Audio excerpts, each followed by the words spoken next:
Boxing truth here. Immediate reaction to the Anthony Joshua Carlos Takam fight.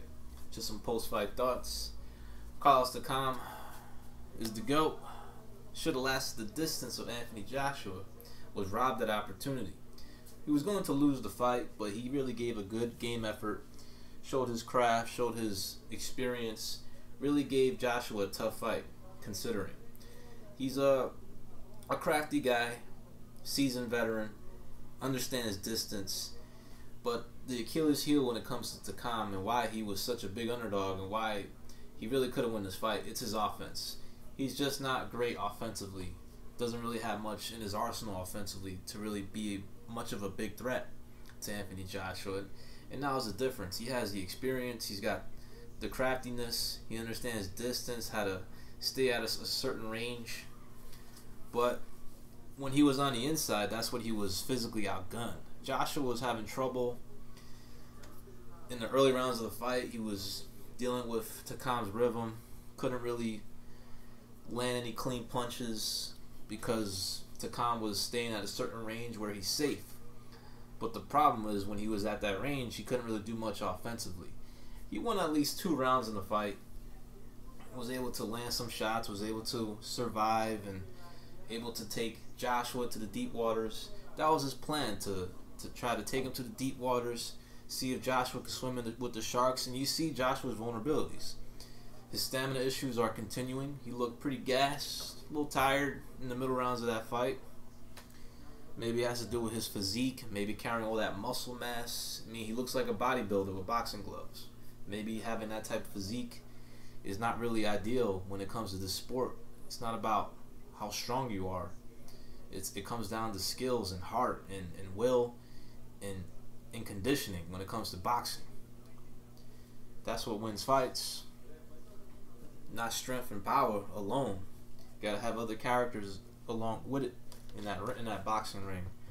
But overall, it was a good learning experience for Joshua. Really should have went 12 rounds. Maybe he could have gotten Takam out of there. He was landing some big shots, but Takam showed a good chin, showed good durability, and he was a good opponent, good replacement. He was a world-rated guy, and he gave Joshua a tough fight and gave him a good learning experience. Joshua still has a lot to improve. Needs to improve his fluidity. Looks a little too stiff at times. Needs to improve his jab a little better. Be more consistent with the jab. He has good technique. He has great explosiveness, great physical talent, really good power. He's got some good counter-punching skills, puts his punches together as well. Just some minor things he needs to work on. His movement, the way he moves, his upper body, needs more fluidity, needs to be more fluid. But all that comes with time, all that comes with more experience and more preparation. And he needs to work on his gas tank. He's got to work on that. Otherwise, he could get exposed, or he may not get lucky this time around. He may not get some old fighter to let him off the hook if he's put in that position again, especially if it's against a younger, fresher fighter. He may not get let off the hook this time. So there's definitely some things to be concerned about when it comes to Joshua.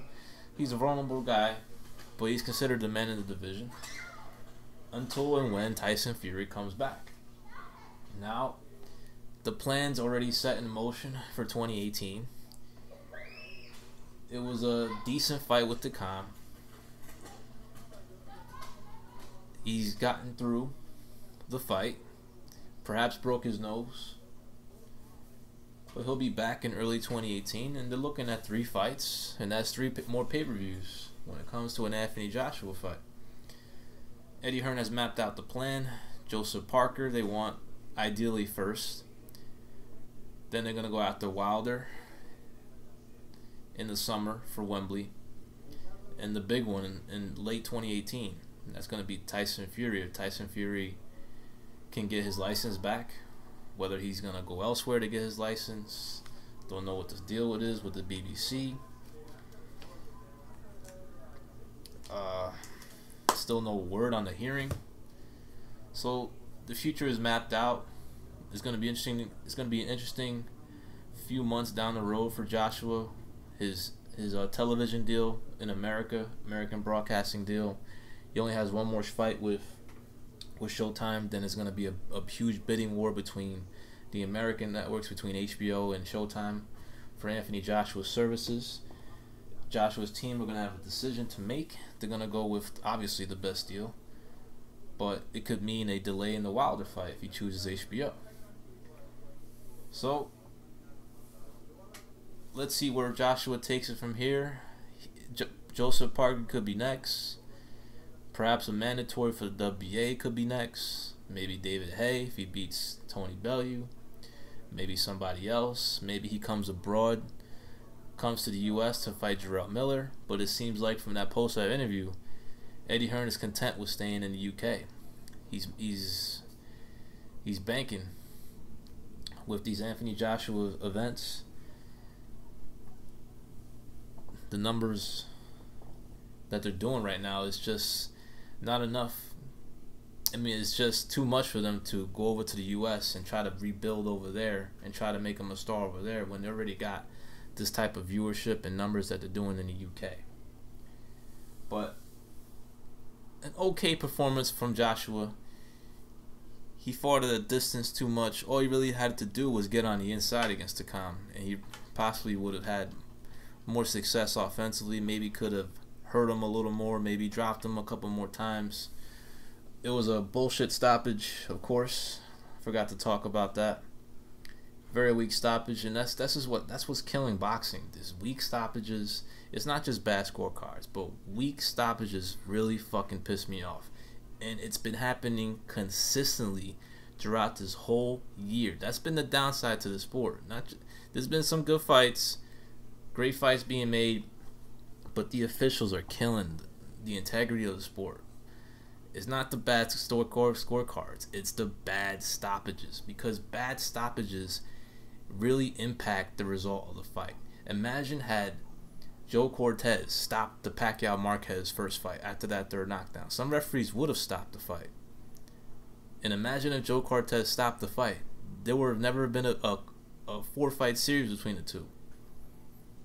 Imagine had Tony Weeks stopped the Castillo-Corrales first fight after Castillo knocked Corrales down in that 10th round. He knocked him down twice.